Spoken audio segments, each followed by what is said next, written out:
Oh, gosh. Okay, guys, let's see. Where are we? 5th of May. What has been happening over the last few days has been very important. We have seen things with our own USN, our new asset-backed dollar, which is going to have United States Treasury note on it, not Federal Reserve note anymore, but United States Treasury note. That's why I call it the USTN, is going to be printed on our money, our new money, which we'll get it soon enough. Don't worry, it'll come when it's ready to come out for us.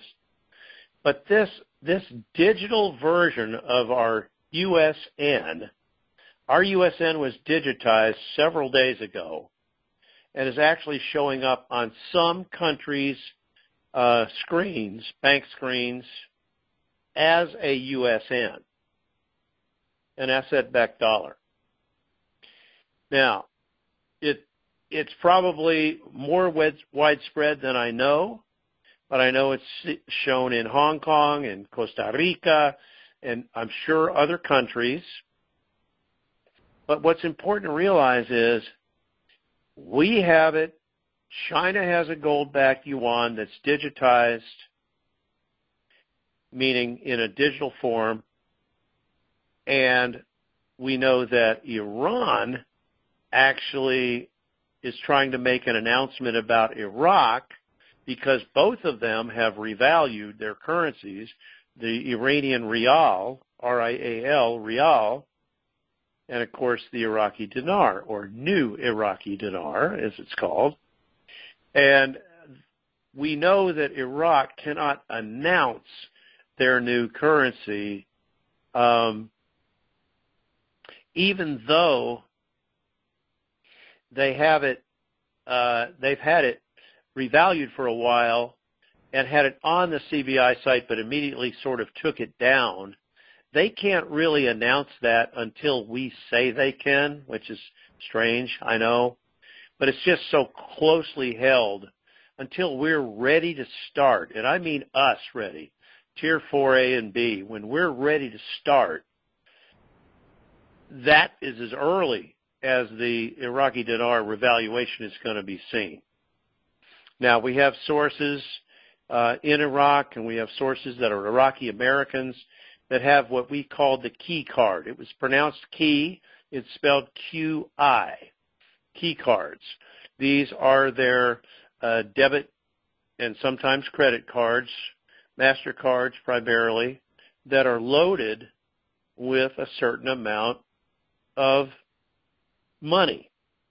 And what the Iraqis are able to do is determine what the rate is compared to the U.S. dollar on these key cards. And we know that the last time we looked, since the revaluation of the dinar, which has been over a week ago now, Sunday, we've seen it kind of go up in value, and we have seen a rate approaching, but not quite as high as $10.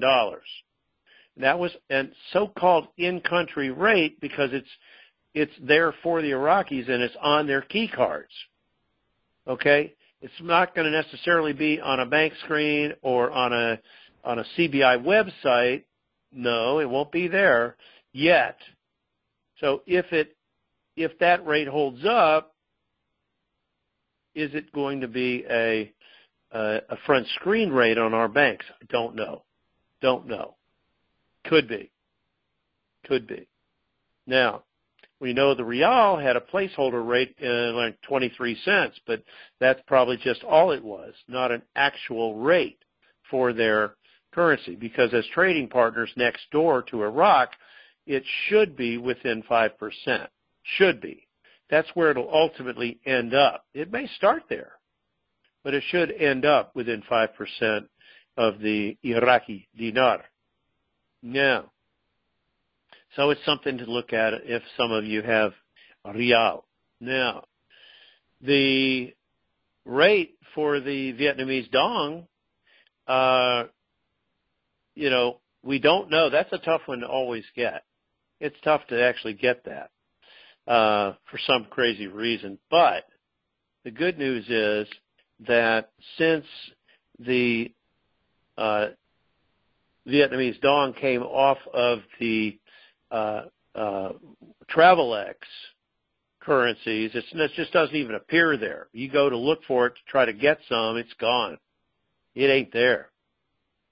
And so there are very few people selling it still. And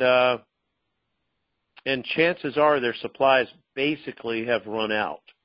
They have what they have, and that's it. And, of course, when the dealers get the heads up, and they'll get a heads up 15 minutes or whatever before, maybe an hour before the rate change takes place officially, then they will be able to immediately have a program installed where they can push a button, a couple of keystrokes, and get the new rate to appear. Now, in most cases, the rate would be so high, nobody would be interested in buying those currencies anymore, because we are buying what they so-call exotic currencies. Exotics. They're not traded like at least not yet, they're not traded like the euro or the Mexican peso or whatever, you know?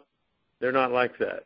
Or like the British pound, the sterling, as they call it, the sterling. But we do know that the Chinese currency, which we call the Chinese yuan, Y-U-A-N, the official trading term is the renminbi, the Chinese renminbi. And that has, like I said, revalued. And, of course, a lot of this stuff is still kept quiet yet until everything is ready to go. Now, the term gold-backed currency, we're using that sometimes, but realistically it's more asset-backed. It might be 50% backed by gold, 10% backed by other precious metals. You get my drift. It might be partially backed by oil and other minerals and even other items that would back it up. But we are looking for the global currencies to be asset-backed, all of them. And they are, or they're about to be announced as that. Now, what else is going on? We know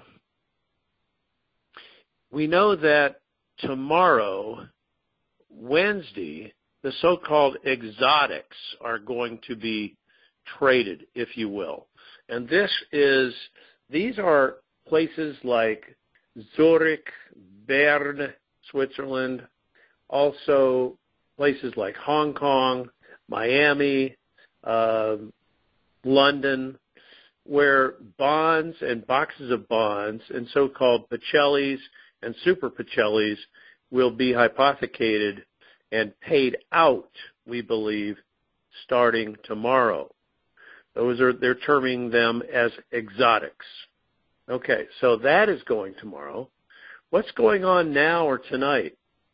Starting about 2 o'clock this afternoon Pacific time, we are under the understanding that the intermediate groups, these are the fines and penalties and those groups with the Indian claims and the farm claims and all of those groups that we call intermediates because they find themselves positioned between Tier 3 and Tier 4. So they're in between those. They're called intermediates. Those groups are supposed to be in the process now of being paid out. We know that all of the paymasters' accounts are liquid as of 2 o'clock Pacific. And we understand that these paymasters and trustees are able to pay out all of those intermediate counts probably starting now or tonight or overnight tonight so that we are ready for the possibility of, I'm going to say, the next couple of days for Tier 4. And that would include the Admirals groups, the Corps, The rest of those groups should be notified, and we should get notified. I believe they may go a little bit ahead of us, guys. They really might, and it wouldn't offend me in the very least if they did Tier 4A first. But we're hearing we still have a good shot at starting either tomorrow or Thursday with emails, and no emails have come out that I know of from Wells Fargo for our group. There were some rumors about that earlier. I did not get any confirmation of that or any proof of that, but I think those will come out at the same time that I'm supposed to get the toll-free number that I'm supposed to put out. So, could it be a late morning tomorrow thing? Possibly. Could it be Thursday? Possibly. We know that the states need to open up into phase 1, and we had more states open up and agree to open up last night that opened up today, like California, like Washington State, and several others probably. Is this an absolute that all have to open before we start? I'm not quite sure. But when I say open up, that's into essential services. That's phase 1, essential. And I think all states, hopefully by tomorrow or Thursday, could open up to that state, of phase 1.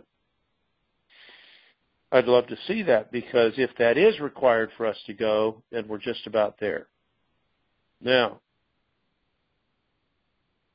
this is an essential business, and banking is essential. And what we're doing, which is going to be to fire up a spark to really rebound our economy, we're going to be the ones to sow those funds in a big way by spending. So after you get your first monies on your first appointment, I think it would be wise to start spending, but spend wisely. If you want to get a new ride, get a new car. I know many of you are going to get a new car, 2 cars. You're going to want to get a house, a new house. You can spend. You can spend some money. It's okay. We're all going to do some of that, and we're going to do it to help rebuild our economy. Get it out there. Okay? That's part of it. It really is. Now, let's talk about your redemption appointment. When I say redemption, that means for redeeming ZIM. Why are we redeeming ZIM and exchanging currency? Because the redeeming bonds that we have, the ZIM that we redeem, are bonds. And the currency that we have, like dinar and rupiah and Afghani and rial and yuan and what else? And Vietnamese dong, those currencies you will exchange. You'll exchange those. Now, here's the latest. Here's the latest. This is like a bad soap opera, isn't it? Here's the latest when you go in for your first appointment. Let's say you've got 2 currencies. You've got dong and dinar because you bought them 100 years ago. No, you bought them 10 or 15 years ago. And you got some ZIM. You got a couple of ZIM notes. Okay, good. You're good to go. You got it all covered. When you go in and do your first appointment, let's say you do get some form of default rate on your ZIM, but maybe because of your projects you feel like you might be able to negotiate a higher rate because you deserve it, because your projects deserve it. Okay, that's when that second appointment would be necessary to go in, as Sue was talking about, your second appointment, which will be possibly with a representative of Abbott Downing, could be a wealth manager, could possibly, if you're a player, I think you might have a U.S. Treasury representative there. Depends on the market. The bigger the market, the more chance you'll have to have 2 or 3 people at that second meeting. And that's when you're going to lay in with your projects in more depth and get get real on it. Get serious. Look them in the eye. Let them know why you're doing what you're doing and go through all of that. All right? But here's the point. And this is not a word I like. I don't like this word cap. I don't like CAP, cap. I don't even like to wear a ball cap. All right? Here's the cap. If you go in and do your exchange, they will allow you to have up to $140 million on day one when you first go in from your exchanged currencies and from your ZIM. $140 million. Don't anybody get that wrong. Now, they would put that in an account. You could have some on a debit card. Basically, that's what you've got to spend, if you will, until your second ZIM appointment. Could be up to 10 days later. Could be 2 to 3 days, 5 days later. However you designate it, whenever you set that up, you're going to have the $140 million. Now you're going to have, as Paul Harvey used to say, the rest of the story, because you're going to give them the rest of your story with your projects, and you're also going to get the rest of your exchange money if it exceeds that, meaning the currencies that you exchange, but you'll also be able to get access to more of your ZIM proceeds, and you'll be talking about your structured settlement, your structured payout, rather, and how many years you want to go and what rate of interest you want to earn on it, how you want to be paid on it. Mine is quarterly, meaning every 90 days. You see what I'm saying? All of that will be laid out at that second appointment where you finalize these things. And the goal is to get a rate that is a win-win-win situation. Why do I say that? It's a win for you, because if you negotiate and take the rate up from a default rate up to a more reasonable, realistic rate that you wanted to get, okay, and it's a win for the banks, because the more money that the banks have in your account, remember whose money it is? Your money, not the banks. None of it's the banks. It's all yours. It's a win for the banker because he's overseeing a structured payout of $1 gazillion or whatever it is, right? And who is the third and most important winner? The project people that you're helping. You see, the people that you help when you fund projects like Rebuild America. Okay? The veterans that you help when you create a veterans retreat network that I'm going to create. I'm giving you an example. Okay?